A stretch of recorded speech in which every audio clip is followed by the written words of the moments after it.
Orang kat sini. Wah. Lupa pasal ke? Lupa apa bini? Yang mana? Set dulu. Aku tak ada. Sekarang ni kita orang akan pergi makan dekat rumah Maimun. Smile. Apa ini? Dalam beg aku ada ni, beg makeup, cepit mata, stoker wanis, ada tag, beg aku, tu kipas, power bank and student card.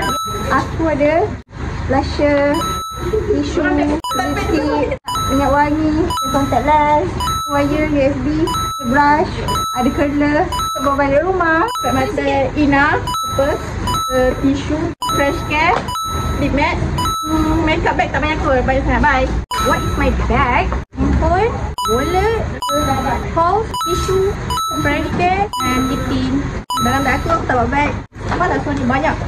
Banyak poket, wallet, ada cermin, ada lipstick dalam ni, tengok nampak. Okay, bye. Guys, kita dekat mana? Dia nak jawab. Kita kat KCM. Oh, tidur dulu. Yo.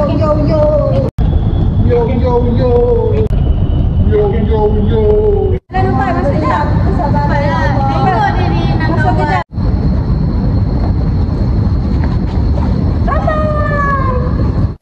Aktiviti kita orang setiap kali keluar adalah photo booth sebab kita nak memenuhkan album. Yes. Apa pendapat korang? Belum buat lagi. Tak tahu nanti lepas kita orang satu.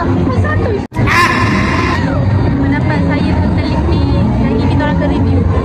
Saya biasa lepas kita orang keluar, kita akan bagi review untuk korang pergi setiap satu lah, mana yang paling best. Okay, itu saja liputan untuk hari ni.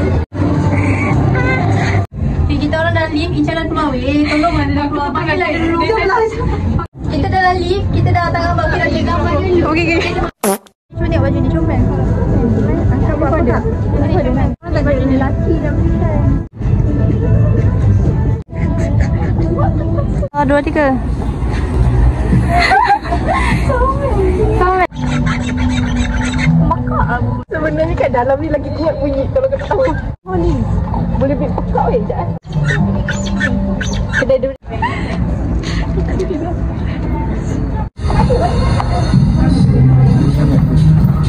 Mai. Kita orang kat Tangram sekarang. Apa menu?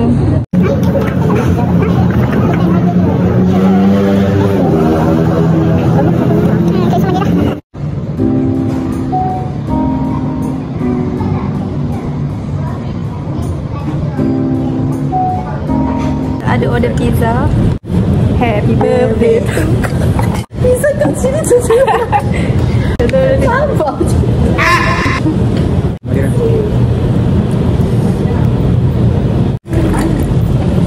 Who made this? Sini saja vlog Totok.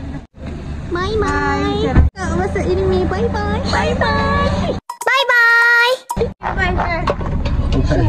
Oi, kenapa? Tuh, lampunya. Bye. Mama. Bye. Tak bahasa ini. Bye. Kita dah